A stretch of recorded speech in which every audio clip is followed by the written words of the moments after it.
Audio Jungle.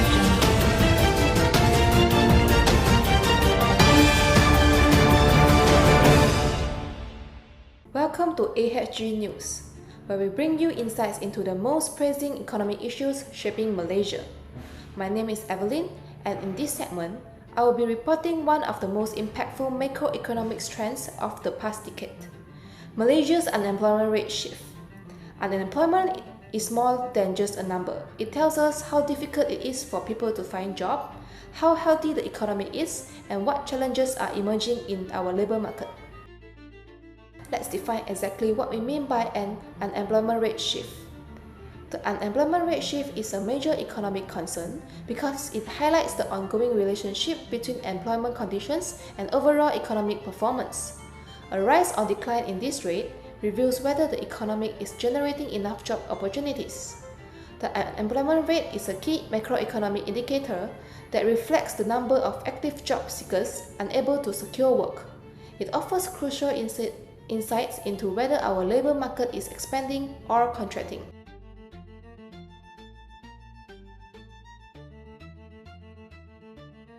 Next, let's explore what drives changes in this important metric.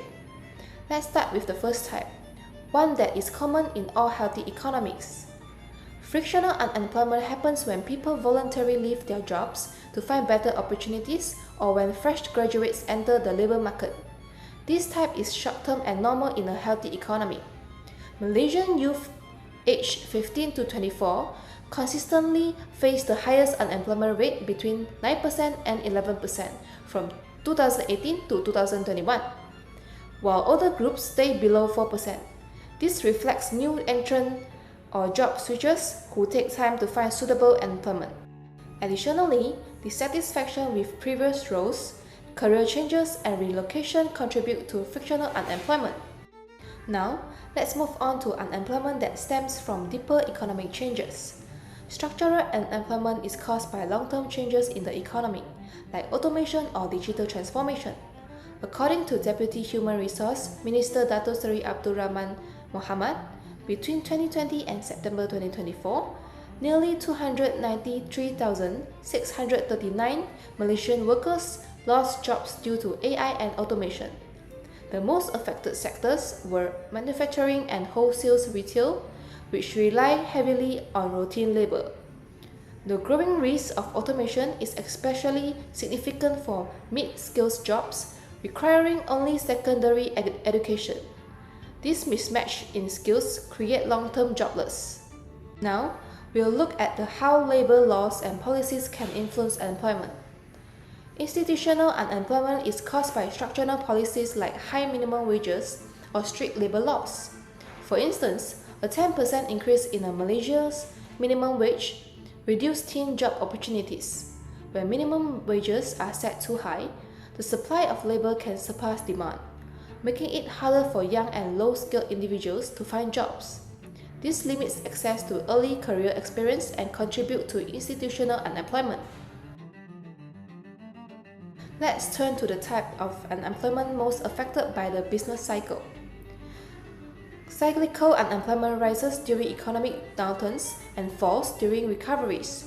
A key example is the COVID-19 pandemic. Malaysia's unemployment jumped from 3.3% in March 2020 to 5.3% in May 2020, the highest in 10 years. In contrast, from 2010 to 2019, it remained stable around 3% to 3.4%, showing how economic shocks like COVID-19 quickly disrupt unemployment. Let's take a moment to reflect on how this shift affects people and the broader economy. Rising unemployment has serious consequences. Socially, it leads to higher poverty, public dissatisfaction, and crime rates. Economically, it reduces tax revenue while increasing government welfare spending, pushing up public debt. Unemployment is closely linked to other variables such as GDP, inflation, and inflow of foreign investment (FDI). Let's see how this theory plays out in a real-world crisis. During COVID-19 pandemic, Malaysia experienced a sharp labor market shock. Between 2019 and the second quarter of 2020, employment fell from 15.1 million to 14.9 million, and unemployment peaked at 5.1%, with 791,800 people jobless. There was a spike in jobless claim and under-unemployment, reflecting people forced into part-time roles. However, recovery began during the CMCO and RMCO phase, with 256,000 new jobs created. Let's now apply economic theory to better understand this shift. We begin with the most immediate explanation for pandemic-era job loss: cyclical unemployment theory. This theory fit COVID-19 impact well. As aggregate demand collapsed, businesses in tourism, retail, and hospitality closed. We use example as Genting Highlands shut down its operation for over 2 weeks, its first ever prolonged closure. Their theme park launch was delayed and losses mounted. Let's examine the government fiscal response. Keynesian theory. Keynesian economic focus on government intervention to boost demand.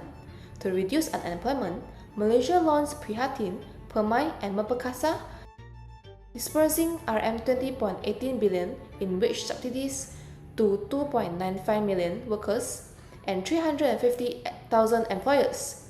8 fiscal packages were deployed during this time, aligned with Keynesian strategies.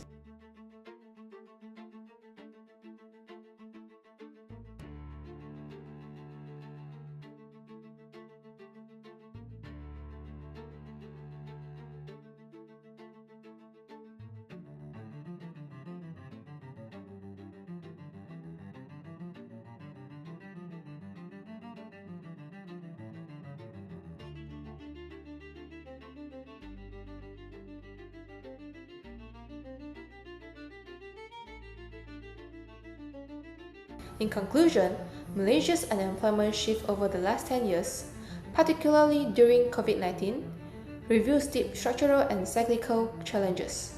By understanding the types of unemployment and applying macroeconomic theory, we gain insights into how to respond effectively. Investment in job creation, digital skills, and flexible policies are crucial for future resilience. Thank you for tuning into AHG News. I'm Evelyn, and we hope this report helps you better understanding Malaysia's evolving labor landscape. There's another segment coming soon by another presenter. Stay tuned. Thank you, Evelyn, for the insightful report on Malaysia employment rate shift. Hello, everyone. My name is Gambunje, and I'll be presenting the second segment of today's macroeconomics podcast, focusing on another crucial economic indicator, Malaysia's inflation rate shift. Inflation affects all of us. It reflects changes in the price of goods and services and directly impact our cost of living, purchasing power, and overall economic stability.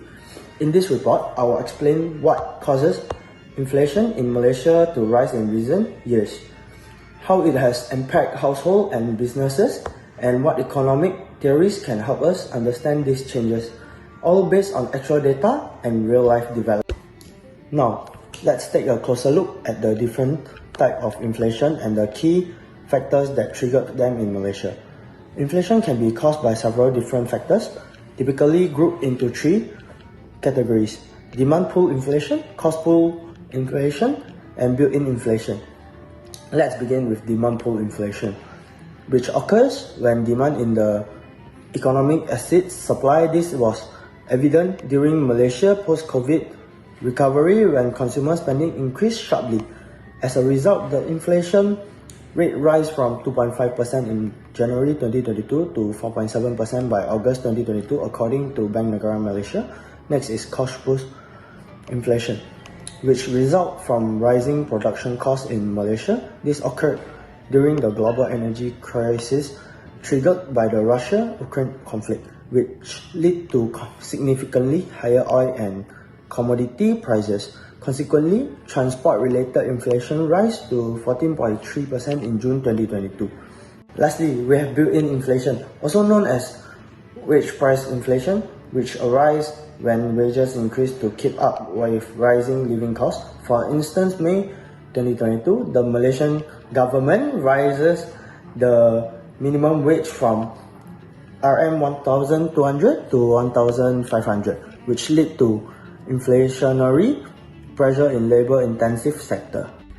Next, let's explore how this inflationary shift has affected Malaysian households and businesses in everyday life.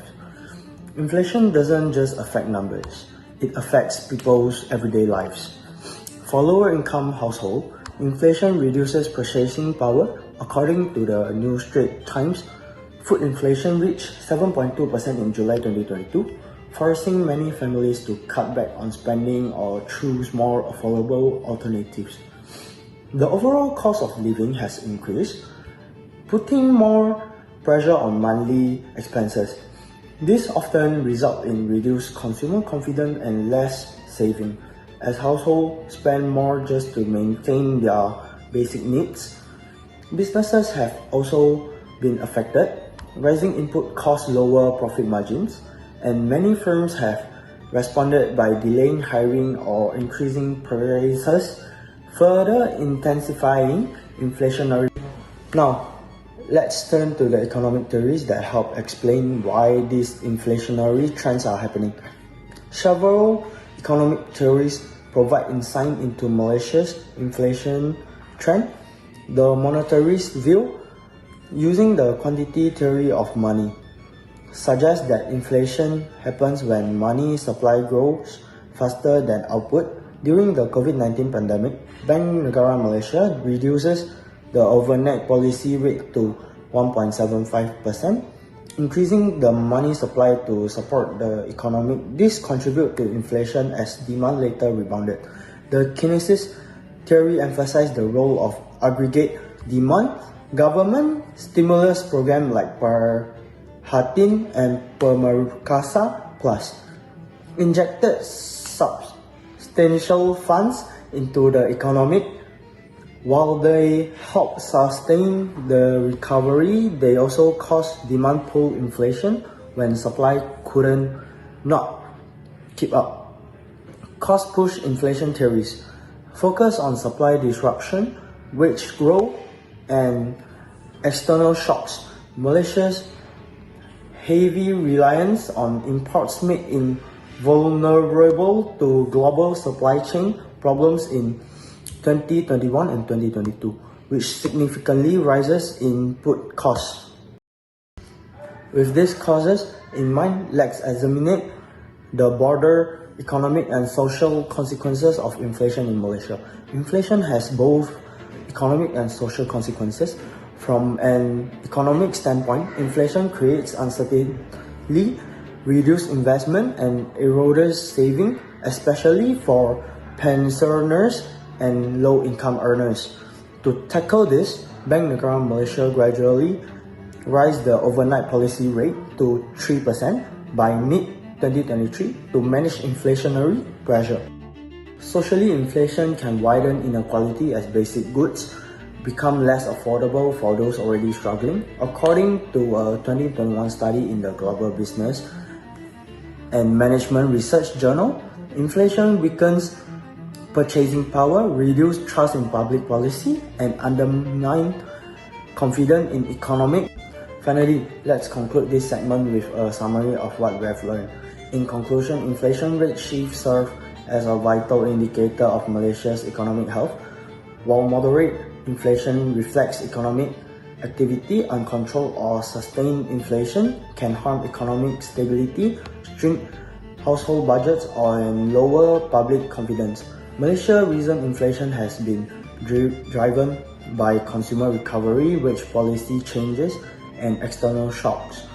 To address this, the government and central bank must carefully balance economic stimulus with price stability through interest rate management and targeted fiscal strategies. Thank you for watching this segment on Malaysia inflation rate. Stay informed.